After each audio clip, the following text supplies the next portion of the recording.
Hi, everyone. Welcome. My name is Aditi, and I'm a registered clinical counselor anchored in resilience. So, today I'm going to talk about emotion called despair. It's one of those profound emotional states which is characterized by sense of hopelessness and loss of motivation, and there is this deep exhaustion in the body.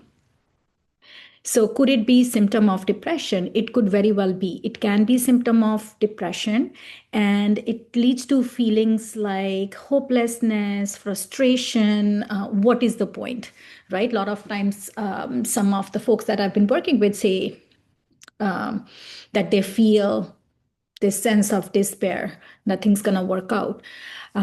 They feel helpless, and there is element of sadness.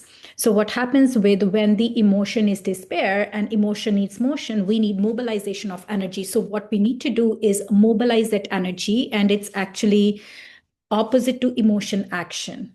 I feel exhausted. I cannot move. So even tiny little movement in the hands, movement in the wrist, this is coming from somatic perspective, can be really helpful. If we are looking at it cognitively, what you want to do is you want to acknowledge your feelings. We like to say, name it to tame it. What am I actually feeling? And then where is it sitting in the body? And a lot of times folks have described it as feeling of heaviness in the chest when they get up. No matter how much they've slept, they feel exhausted. They are tired, but when they are getting up, sometimes they are wired because they are ruminating. So it's like our thoughts can affect. Um, and then can we challenge those thoughts that are leading to that sense of despair? We absolutely can, but that is a little bit more hard work. It's uphill battle. So as much as CBT does work, I do like to use either somatic based techniques. Somatic, as a somatic practitioner, body based approaches work better when we are talking about mobilization of energy. And other things that help is social connectivity. A lot of research behind it. You don't want to isolate yourself. You want to seek companionship. You want to seek friendships. You want to seek solutions to the issues you are facing. Sometimes it's financial ruin.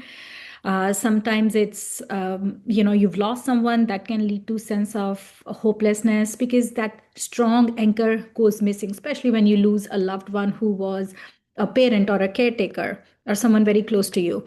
Then it brings all these feelings of lack of motivation, emotional numbness. So you feel disconnected because you're numb. So you're not connected at all. So we need to find that connection within self. There is always self doubt, and sometimes it's fueled by past failures, physical heaviness, of course. So some of the ways I suggest is name it to tame it, mobilize the energy, go out for a walk, soak in some sun, fresh air, talk about pain, not where you are making it worse, not where you are fueling that sense of hopelessness, but where there is almost like quality of debriefing, someone that understands you, whether it's a friend, whether it's a therapist, whether it's someone from our team. So I encourage and welcome the dialogue. What else can help? So, cognitive behavior therapy can help, but it's like I said, it's a little bit more challenging rather than body based techniques. And then give name to your despair if that helps. Sometimes we name our anxiety. So, why not name our despair?